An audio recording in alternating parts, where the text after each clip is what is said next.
Hello and welcome to the Talbot Talk podcast, a program brought to you by the Hampton Talbot Athletics Department, co-produced by fellow alumni Greg Hillman. On the Talbot Talk podcast, we look to gain insight into the lives of our Hampton community involved within our athletics. I'm your host, Gavin Mayer, Acting Athletic Department Administrator and Varsity Football Coach. Joining us today is the Hampton Talbot Athletic Director, Mike Gavlik, and Assistant Athletic Director / Head Football Coach, Steve Scuillo. Welcome, guys. Pleasure to have you. Thanks for having us, Gav. Thanks, Gavin. Not a problem. It's a Friday, game day for the football team. I'll try to keep this interview short, concise, to the point, given your busy schedule. So let's start with some warm-up identity questions, all right? Mike, for families who don't know you yet, how would you describe your role as athletic director for Hampton, and what drew you to athletic administration, specifically in the Hampton community? I think my draw to Hampton was the background that I knew about the community, my relationship with the former athletic director that was here, and living in a neighboring community, seeing Hampton and seeing what I thought from the outside looking in was a very good place to be. I'm happy that I did have the opportunity to take that role on here at Hampton. I've been in athletics for 23 years now. Every day is an adventure, but you get to work with the kids and you get to hopefully oversee the entire athletic program and try to extend what we're doing and make it better. Happy to have you here, Mike. Hampton Athletics sure does have a bright future. Coach Scuillo, as a Shaler Hampton native, I'd be shocked for anyone from Hampton community to not have at least heard your name. But for those who don't know you, why don't you speak on your updated role here at Hampton? So recently I was named the Assistant Athletic Director, and it was just an awesome opportunity, and obviously I jumped all over it. I just like being here. I enjoy working with the people I work with. I enjoy the kids I get to work with and interact with and get to lead a little bit. When I played professionally, I didn't feel like I had enough time or did as good of a job as to give back to my communities whenever I was playing. When I was done, I just sort of wanted to give back in a way, Gav. It ate at me that I didn't do enough when I was really having the ability to influence people in a way. I just wanted to come back here and go grassroots and just affect people in a positive way. Thanks, Coach. Now that we know a little bit about you both, how about you answer this for me? What is a moment from this school year, or last, considering it's only the second week of school, that made you think, this is why we do this? For me, it would be our first military night. It was obviously emotional because who we were honoring with Rob Kersop, but I thought it was what Friday nights are supposed to be about. It's about community. It's about the band, the cheerleaders, the football team. It's about the folks that are there watching them, and when you come together for something like that, it should give you goosebumps, and I think that night did, and it's something that we're now going to continue to do annually. Coach Scuillo, how about you? Mine was the softball championship this year. It was just really cool to see a group of girls go do something that's never been done before, and as the football coach, I hope to one day do the same thing, because it's one of the things that drew me here to begin with. We've never been to Heinz Field. We've never been to Three Rivers. We've never won a Whitfield championship. I think that doing something that's never been done is like a legacy-leaving thing and something that's unforgettable. Love to hear it. As an aspiring athletic director myself, those are the type of things that make me want to go into this realm before. Moving on to some program vision type of questions. Mike, what are the top 2 to 3 priorities for the department this year? I think that we have a few initiatives that we have in place. We are starting a parent-student-athlete workshop series that will be broken up into 4 parts. First part will be all about Hampton. There'll be a segment on NCAA eligibility, name, image, and likeness, and the day in the life of a NCAA athlete or a collegiate athlete. There'll be a workshop on nutrition, sports performance, proper sleep, diet, and then there'll be one on mental health. So I think that will be valuable to our athletes and parents to hear from some folks that have either lived this experience or can offer some insight into that. One of the other things that we are doing is a Hampton refuel station, which we're hoping that will help student athletes, but then hopefully branch out into the entire school to offer some healthy snacks to athletes that are here after school, maybe have a little bit of a break before they get on a bus to a road game and had an early lunch and need a snack. So we're looking to the community, we're looking to our booster groups and ourselves as far as stocking this. We're sort of calling it Stock the Station. So we're going to put some information about that out in the near future. But those are 2 things that we are focusing on right here in the fall. Steve, what are the top 2 to 3 priorities for the Hampton football team this year, and how does this relate to the team's identity? Last year, we ended the season just in an unacceptable fashion. I wasn't really super excited about what I saw, so I knew that I needed to change. And what we did was sort of almost flip everything. We went outside the house. We normally just stay in-house with our strength program, but we went and got Justin Shaw from Pure Edge out in Wexford. We had NA Speed with Dave Interthal, pushing our kids on the track as well as in the weight room. And we just sort of had a focus on toughness and togetherness. If you don't block and tackle, you can't win in football. So we didn't do either of those two things very well last year, and this year the theme was to block and tackle. Togetherness, I think, has become a natural secondary trait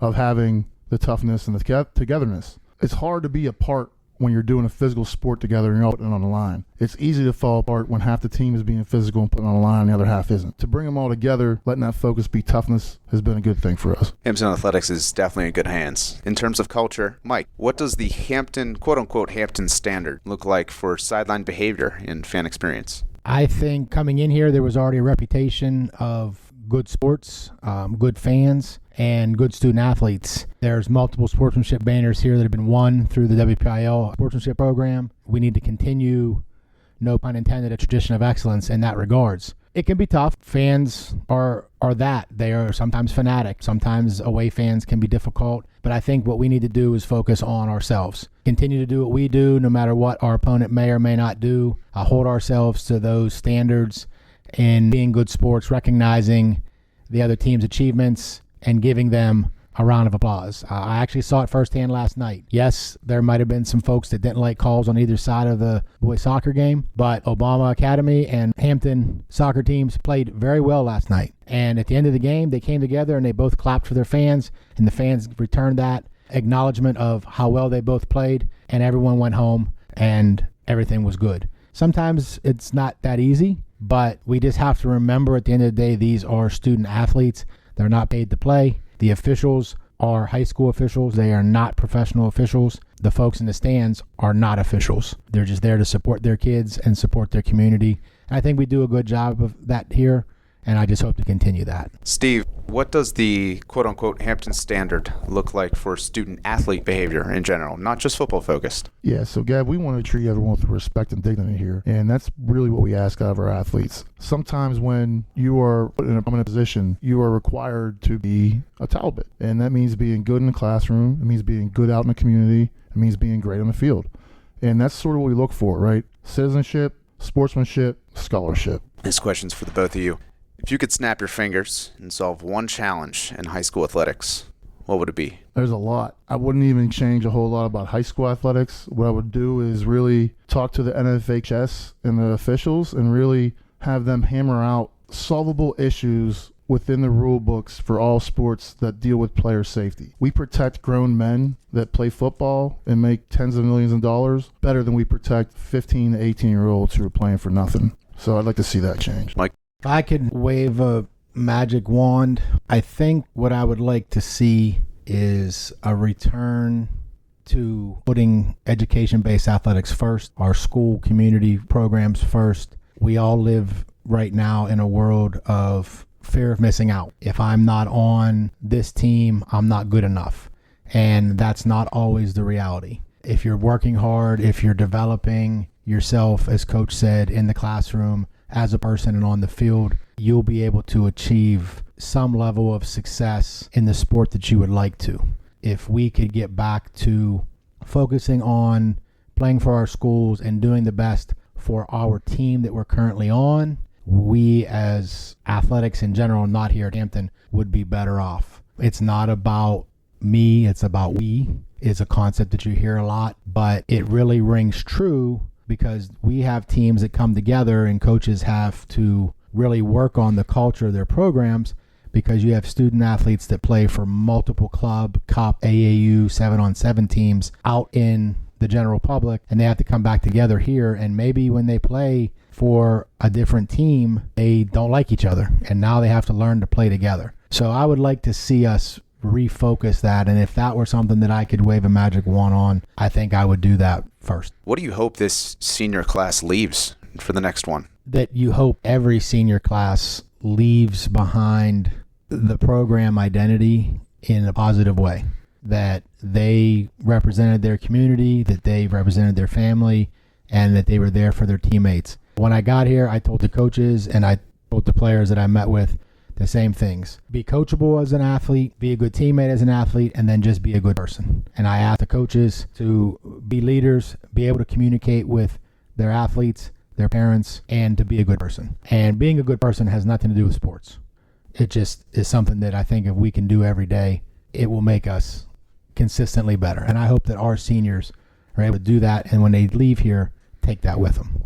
I couldn't agree more. I believe this senior class is definitely up to the task. On a more personal note, could you please describe, Coach Scuillo, a student-athlete story and or moment that captures Hampton's values in action and or inspired the community as a whole? I talk about this kid a lot. Aiden Hanna. He's an inspiration to me as a human being and as a fellow Talbot. You know, I went to Shaler, was there 12 years as a student, got there in 3rd grade. I've been here 15 years now. It's my 16th. So I'm a Talbot too. Just seeing his struggle when he went through, and then, you know, obviously Lucy Innerthal as well. Both of those two student athletes really went through it. The community supported them so much, and still to this day, it tells you why you're here and why you want to be here. I've never seen the community support two people the way they support these two fine young men and women, and they just keep battling. I think what they stood for helped other people to understand that there's more out there than instant internet fame or instant internet celebrity. It's about what you leave behind and what you do to help people. And those two in particular, I thought have been just above and beyond